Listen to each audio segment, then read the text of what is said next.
Stephen here, and this week we are talking about ducks. That is right. On June 24th, the creators of DuckDB gave their State of the Duck keynote at their DuckCon conference in Amsterdam. Their story is a coming-of-age one. DuckDB started as a tiny free database you could run on your own laptop, kind of like an alternate for SQLite if you've used that. And that's kind of where it's still getting most of its use, but it's quickly starting to outgrow that. So, first of all, in the keynote, they announced that downloads are running at about 40 million per month, which is 10 times where they were 2 years ago. And, most of the rest of the keynote was about new features. So one feature that's already out is the variant type. They've now added this to the database, which is great. This is something that things like Snowflake has had for a long time, where you can work with structured data objects like JSON.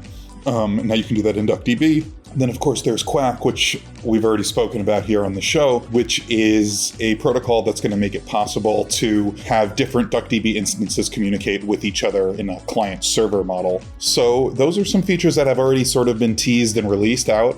In terms of what's coming next, they're announcing DuckDB 2.0 in the fall with codename Cinnamon Teal. I think that's a type of bird, or duck, I should say. So in that release, Quack will go official. It'll be promoted out of beta.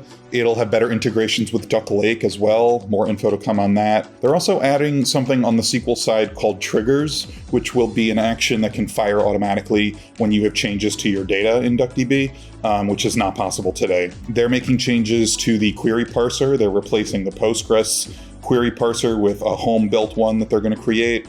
And they're making changes to their extensions ecosystem as well, so it'll be easier to add to that.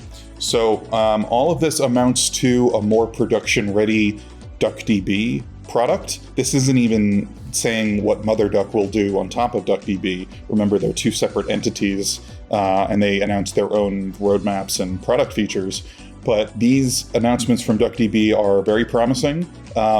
They mean that DuckDB will be easier to deploy in production environments, more prepared for those types of workloads. So I'll be very excited to continue following along on this. I encourage everybody to try DuckDB if they haven't already.